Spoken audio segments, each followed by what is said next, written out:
My name is Bobby. First of all, I just want to say thank you for taking the time to listen to this vlog.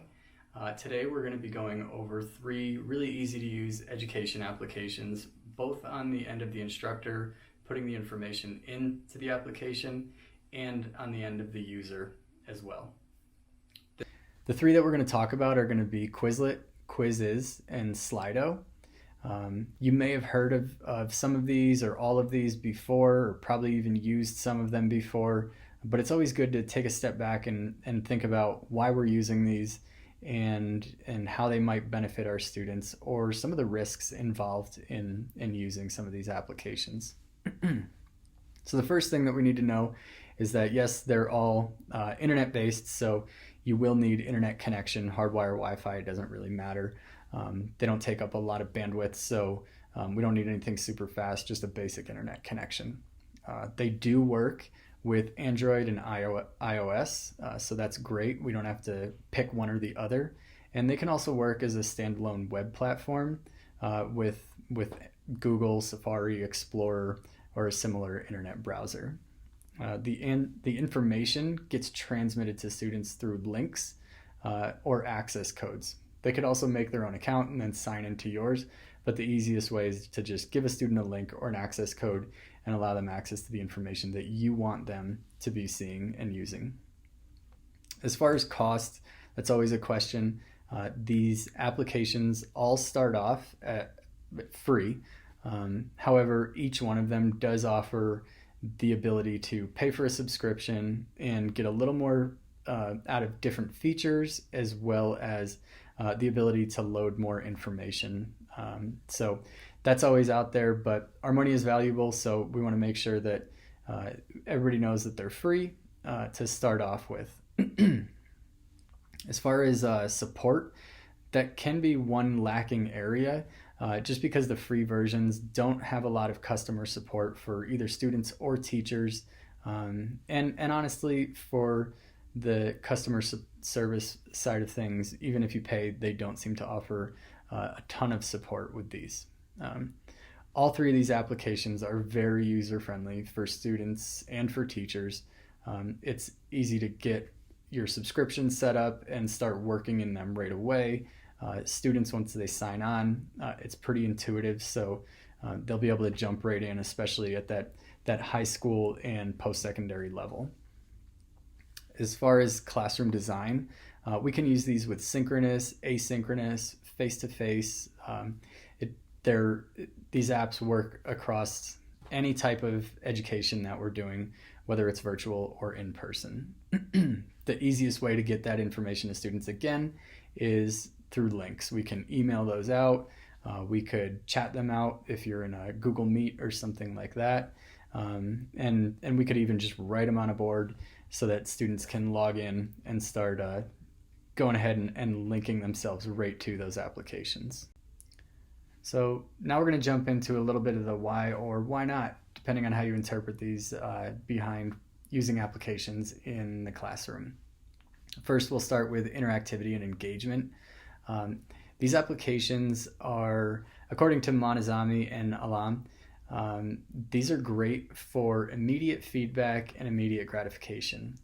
Anybody who's been in education recently knows that a lot of our students are very accustomed to the digital world and really like to get that immediate feedback, immediate gratification, and that's going to be super helpful for those students. These also, according to Juan and Hai, are great for flexibility and entertainment. So our students love entertainment. We as teachers need to be able to give instruction that is flexible, and using web-based applications is going to be an excellent way to get to that point. And now on to the advantages and even challenges of using education applications. So according to Griffith and Banger, overexposure could be a risk of using these applications. And if you've been in education for a while, you've probably noticed since COVID some of the mental health and even physical health risks to overexposure to applications and screen time.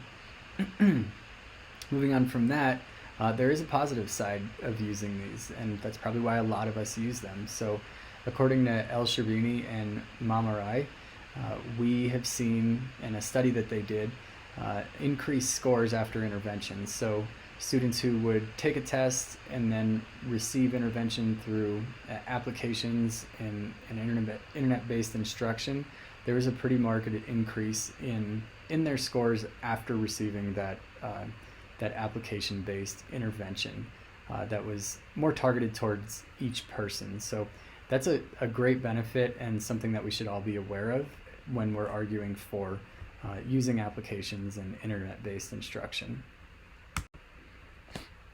Okay, and we should always remember that the teacher is the one that makes the difference. So whether we're using apps or face-to-face instruction, we can't solely rely on the app to do everything for us, and we shouldn't. So according to Davis, the teachers knowing the students and adjusting the applications accordingly provides a huge benefit.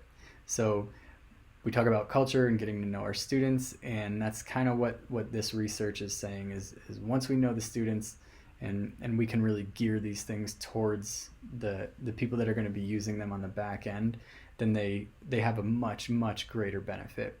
And then according to Griffin, student intervention is another huge benefit of using applications. So adjusting for individual students' needs, maybe a student has an IEP or a 504, they're just struggling with a certain topic or unit, using an application to help them kind of do that self-guided instruction with the opportunity to reach out to the teacher for a little more support is going to be a great benefit, just because it allows us that flexibility to really drill down and help that student increase their learning and ultimately do better. All right, so now we're going to go ahead. Here's our references for if you'd like to take a look at any of those research studies that I mentioned. Okay, and last but not least, we're going to take a look at Quizlet. I know a lot of people have probably seen this one before or even used it themselves, but we'll run through really quick just so that everybody's familiar with it, just in case. And then also, I'll put a little link down in the video description notes so that you can have access to a quiz based on what we've talked about today, just to see it from that student perspective. Kind of looking through the platform, we can start off on the left here. These are just some of the things that might be new. Your class will be on here, and then any recent study sets that you've created. You can also go to your library. It'll have your class. You can create more classes, look at your study sets, folders. All the information is up here, and then some solutions if you want to find like a step-by-step solution to something. But to jump right in, we are gonna create a quick study set. You could also go over here and type in whatever you wanted to and see if there's already some that are created. So for example, we could type in biology. And there's probably some study sets already here. So we can click on these. We can go through and take some quizzes if we wanted to. But today the point of this is to learn the platform and get familiar with it. So we'll click this little plus sign. We will click study set. And this is where we'll create a new study set. We're going to call it EDU apps. And then we can start going in and clicking on terms and definitions. So you'll type in all this information on your own. Like I said, I'll type in some information here and I'll put a link in the notes at the end of the video, just so you can have access to that. Some of these features are going to be locked. So if we wanted to add a diagram, that feature will be locked because I have a free account right now. If I wanted to add multiple choice options, that's also going to be locked. But honestly, doing a term and definition typically works just fine if we want to use flashcards or use those cards to make a quiz on the back end. That's totally fine. But some of the features on the front end are going to be locked just because there are paid functions for these.